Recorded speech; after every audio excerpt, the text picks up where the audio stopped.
Welcome to Ethan Skolnick Starting 9. I'm here every single Tuesday and Wednesday at 9 o'clock on the 5 Reasons YouTube channel. Make sure you hit like and subscribe. That helps us create more content, gives us more incentive to create content.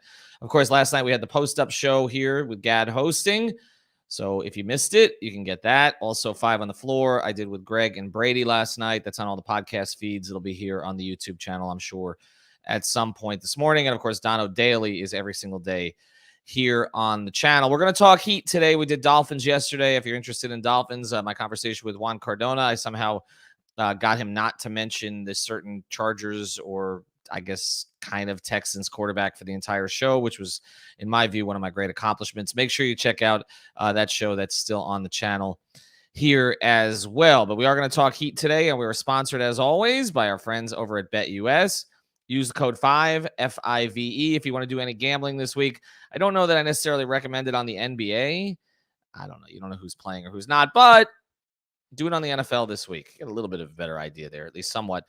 Use the code 5, F-I-V-E, for 125% bonus when you make your deposit. You got to make the deposit, of course. You can't just play. Some people are doing that, but they're not actually depositing. 125% bonus, but also if you take a screenshot of your deposit at betus.com and DM it to 5 Reasons Sports, we will send you a t-shirt. And we actually do these things. Yesterday, we gave away 4 Heat tickets in the lower bowl. So we actually do make good on these promises. So why don't you, deposit and send it to us. We're also sponsored by our friends over at Intense Nutrition. Intense Nutrition is where you want to go in Coral Springs if you are tired of the 3-letter supplement chains. I mean, you know the one I'm talking about. You go in, nobody really helps you. They don't really know you. They're franchises, right? They're being told from the top what it is that they should recommend to you. That does not happen in Intense Nutrition.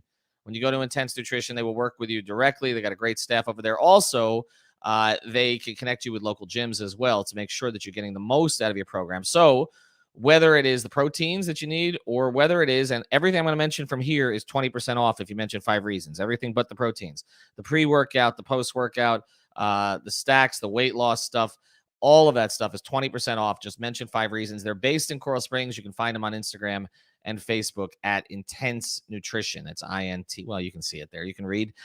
Go to Intense Nutrition, 954-775-0257. Also, a great gift is a gift card from there. You can go get those this week before Christmas. Remember, gift cards, yes, they're for the lazy.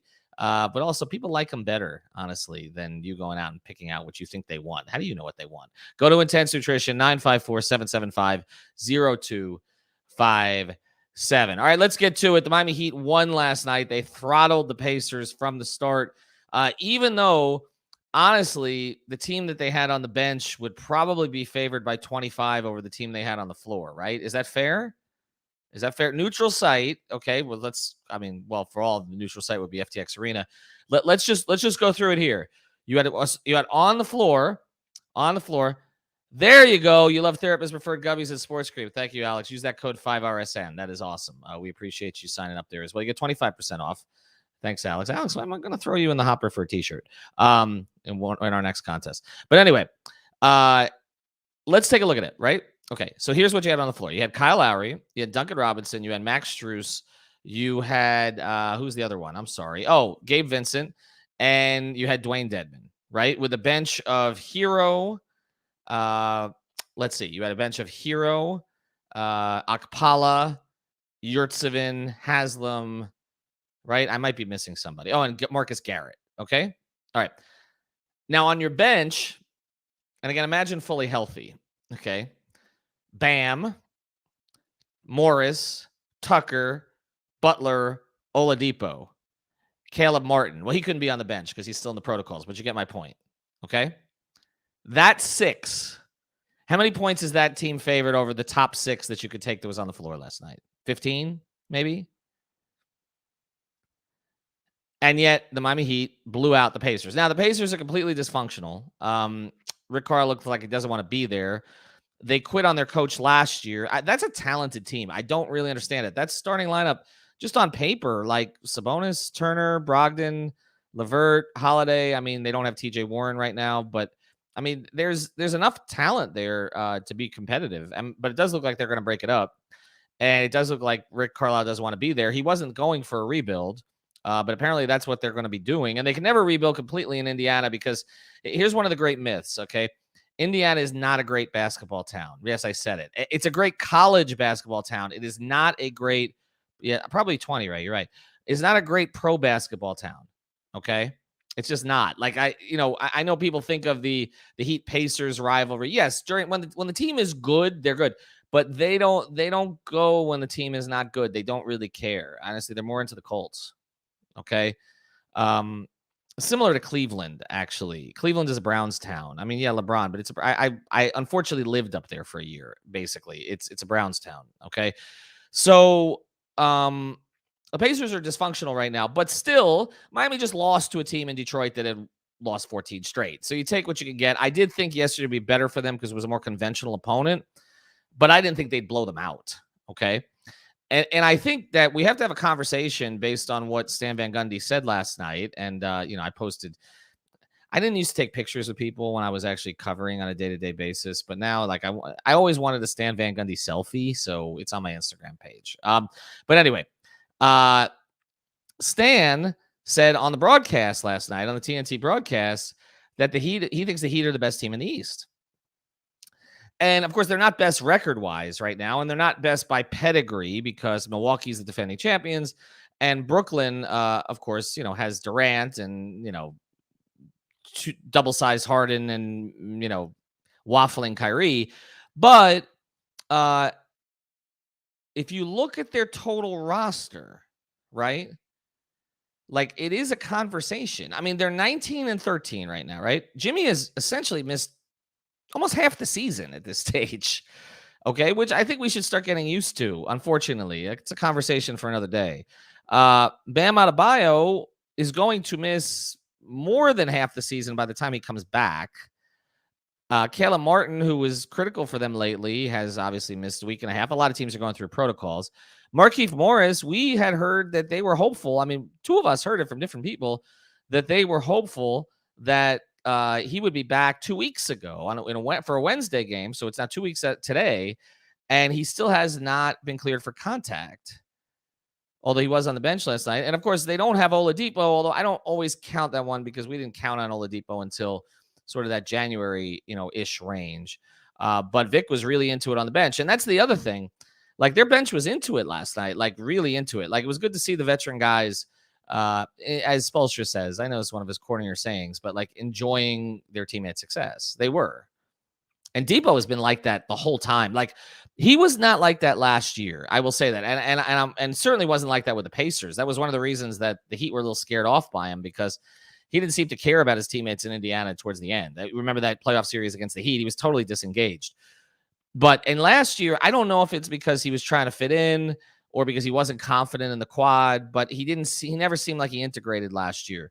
This year, and I think these are good signs for what he thinks about his return. He has been totally into it on the bench. I snapped some photos last night. I mean, he was into it. It's not just in games. It's not just for show. He was doing it in the scrimmage, which only that first scrimmage they had before training camp, which only a few of us got access to. He was totally into it. He was arguing with the officials, like the fake officials and all that. Like Debo is part of this team. He's made himself part of this team.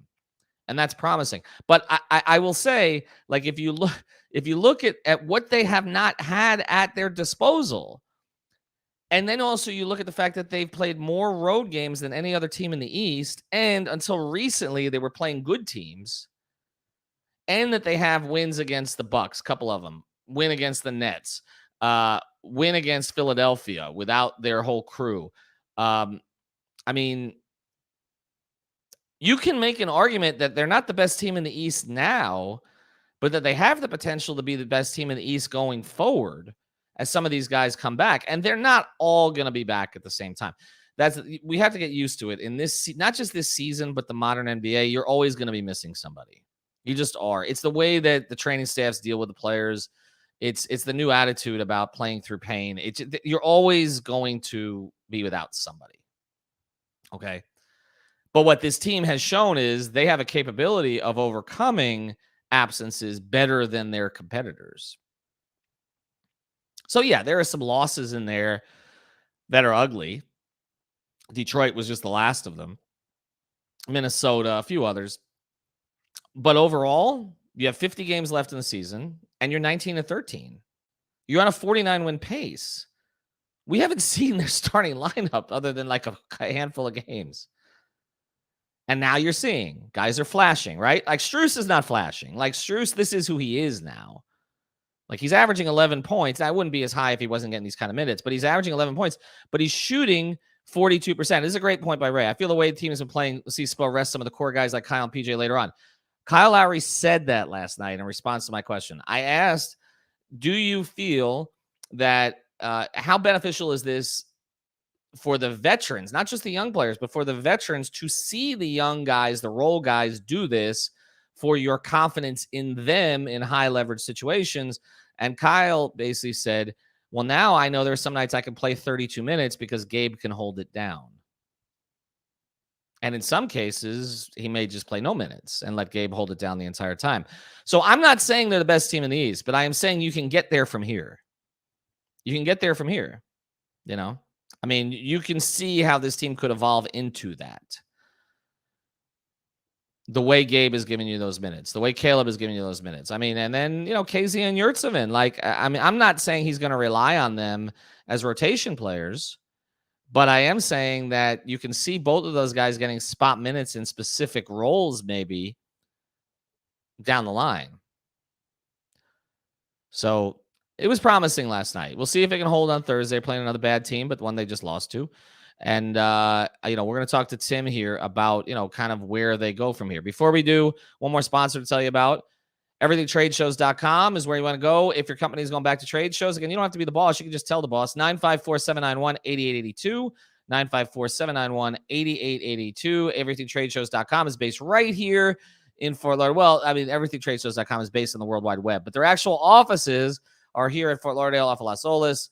Microsoft Citrix. Look at all the great companies that they've worked with, and they'll do the full booth build for you. They'll do the whole thing, the whole rendering, and show you exactly how it's going to look if you mention 5 reasons. That's a pretty cool thing. And of course, the free consultation is for everybody.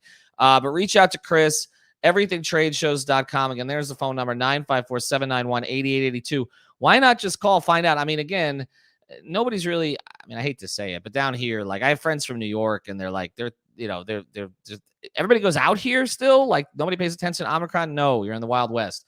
Everybody goes out. The trade shows are going to be full here in Broward and Dade. Make sure that you've got the right design so that you can grab people's attention. 954-791-8882. All right, let's bring on our guy.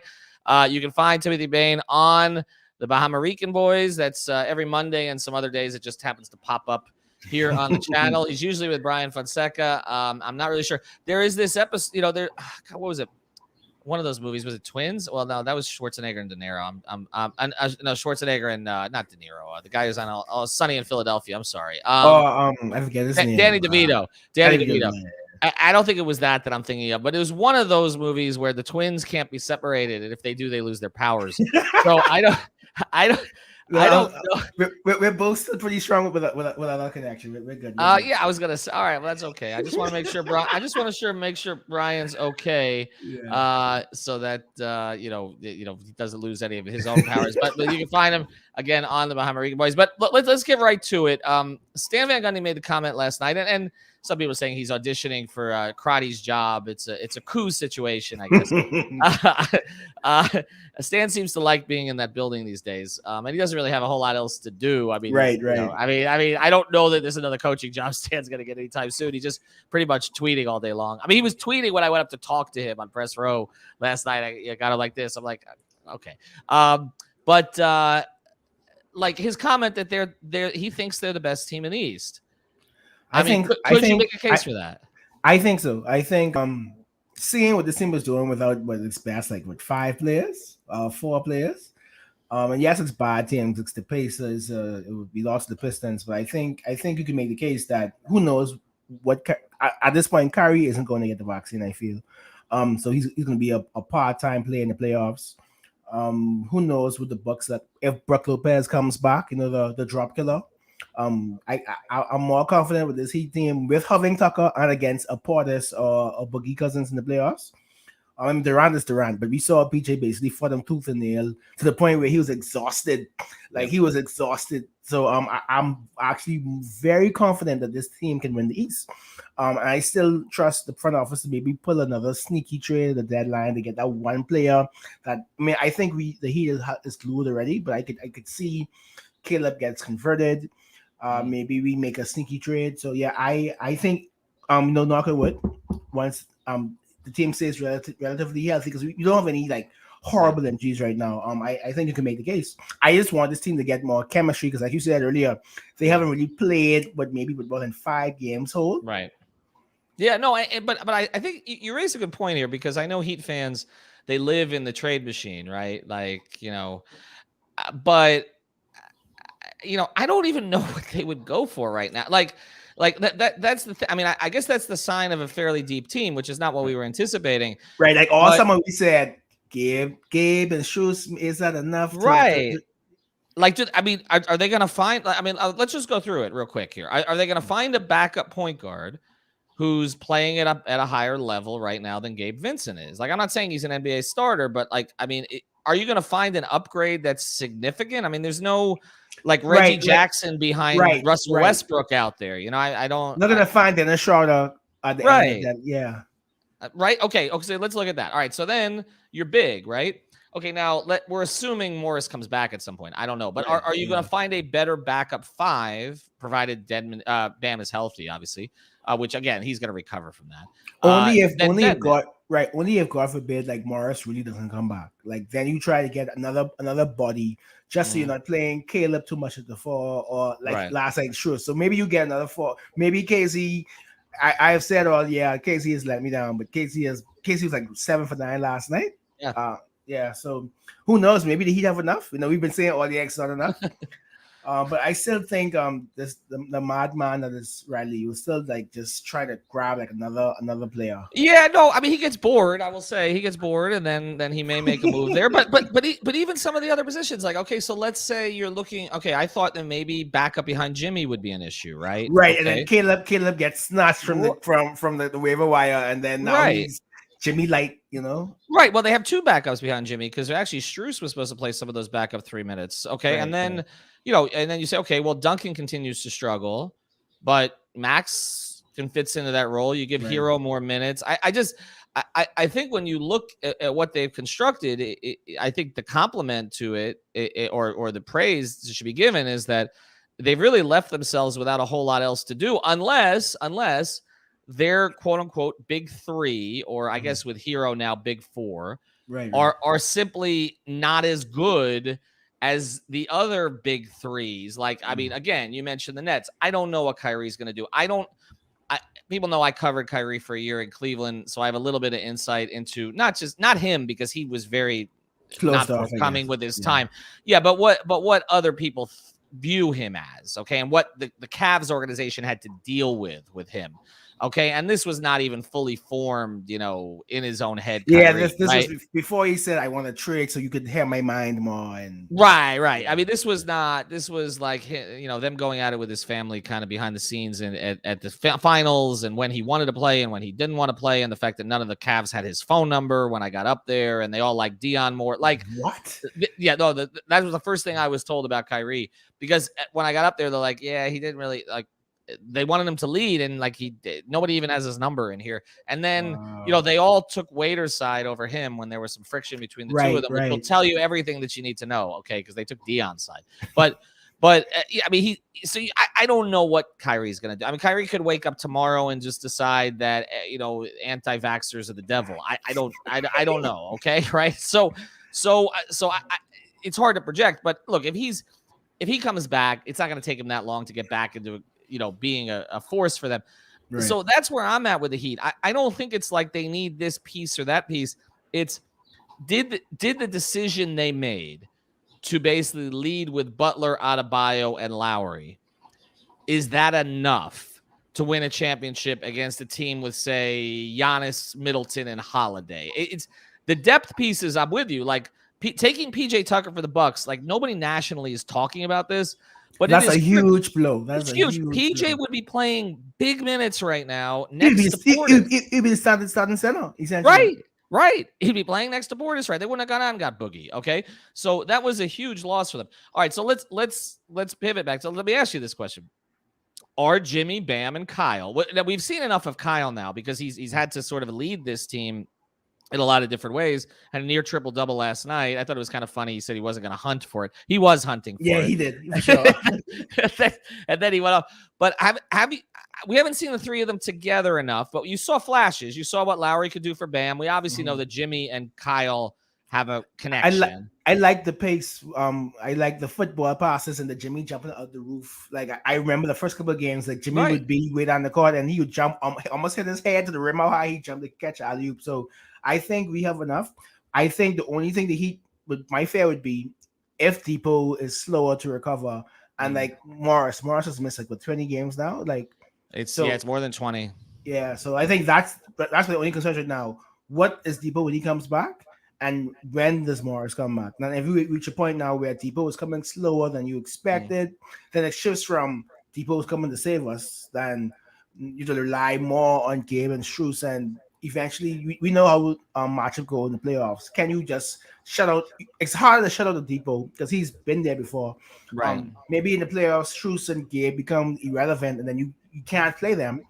And then you're left with Caleb or Morris, a Deadman, and a Hero off the bench. But I don't think that'll happen. I mean, they've been able, Eric, I mean, over the years, going all the way back to a James Jones or a Mike Miller, who didn't play a lot during the regular season, and then they had moments, or even Kendrick Nunn, who, it was kind of in, out, in, out, in, out.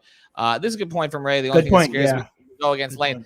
But I don't really know how you address that because, again, your best players are your best players, right? So who are they going to get? Like, okay, we could talk about length, right? Okay, so like would Derek Jones Jr. help this team? Not really. No, I mean, I think that Thad Young is an interesting name. Right. I was going to say either Thaddeus Young or maybe Rocco, but I think Rocco goes to maybe like the Kings or something. I think the idea of Rocco at this point is better than the reality. I've always been a fan of his, but if you look at his last couple of years, I actually think Thad, the way he's been preserved here, would give you more, and maybe that's a Morris replacement. That's the only thing. But again, your best players, they're going to struggle. I mean, Kyle Lowry is going to struggle some against length. Tyler Hero in particular is going to struggle against the Cavs. Like I'm afraid of the Cavs for their length. Like you have Laurie Markkinen, you have Mobley, you have Allen, you have. But do you trust them in a playoff series? No, I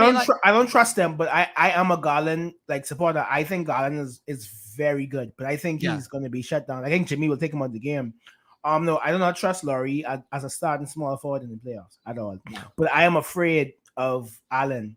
And I always pick up my Bahamian people. Mobley has Bahamian cousins. So like my old coworker went to the game and we got destroyed the day Bam had the injury and we got destroyed by the Cavs. My friend was there and took some pictures of Mobley. So I always said before the draft, I said I don't care about Cade and Green. I think Mobley's going to be rookie of the year, him or Barnes. Yeah. So Allen and Mobley as a front court, I'm afraid because Bam just maybe he gets better. Like you see what happens with Bam and length. Like he goes up and he just gets smacked and he doesn't get the foul. So that's my fear. Like Bam being a non-factor against a front court. I'm not afraid of Okoro and Garland and Ricky, but I'm terrified of Allen and Mobley versus Bam. Well, that's fair. I think the other thing to be a little bit worried about with Bam is, he already defers, right? Yeah. And now he's going to miss, I think it's going to ultimately be 8 weeks by the time that this thing is done from the time of the injury. Like he's not going to be the type to assert himself right away. He's going to feel it out, and he's going to feel it out, and Heat fans are going to get really frustrated because I think that's where we're headed. The Heat have certain guys who feel things out, and they have certain guys who just go. I think one of the reasons that Max Strus has become a favorite is that Max does not feel things out. Like he sees the rim. Like that's it. Yeah, that's it. And Caleb does not feel things out. Okay, Gabe does not feel things out. Now there's a negative side to that if you're not on, and we've seen that sometimes with Gabe, but more last year than this year. But yeah, I mean, they have some. I mean, to be honest, their entire big three feels things. Tyler doesn't, but and the other three, that's always been one of my players. My fear, like, okay, you've Larry who goes to the flow, you have Jimmy. So who's going to be the guy to just go? And that's why I think Hero has the season he's had because he's he's the only one of the big four who just goes. Like you don't have to tell him to go try and score. He's going to go at the rim. Yeah. And I think that is, again, why Tyler has endeared himself. And Duncan, it kind of depends on the night. I liked the Duncan I saw last night. There was an aggressiveness. It wasn't just a making shots. There was an aggressiveness to his game. And he mixed it up a bit. He mixed it up, but also he was coming hard off of those screens. I think at times, I think he allows the first missed shot, and he did miss the first couple last night. He allows the first couple of missed shots to affect everything else. All right, you can follow him there. He's got the AAA. We no longer have the AAA in Miami, but we do have the AAA with Timmy. Tim, thanks for joining us. You follow him at the Bahama Boys along with Fonseca. Go check on him. He might have perished because we're actually recording our last point for the year next. So good time. He needs your energy. But follow with him. And we're gonna do our own podcast tonight. We might have some fun with this topic. The thing I introduced earlier, literally the 6 on the bench last night. Like, how much would they have been favored against the top 6 that you could put together? 20 by 25. What, 25? I'm going to poll it right now. What the hell? All right. Thanks to our sponsors, Intense Nutrition. Go get yourself a gift card. All right. It's up there in Coral Springs. Great people up there. Go say hi to Mike and everybody else. Everythingtradeshows.com, and use that code at BetUS and at Prize Picks, by the way. They renewed with us for an entire year. And that's because so many people are playing it through our code. Use the code 5, F-I-V-E. Thanks to Manny Chang, our producer. I will not be back for Starting 9 the next couple of days, but I am going to start putting out some Starting 9 sort of solo videos. So check those on the channel. Have a good day.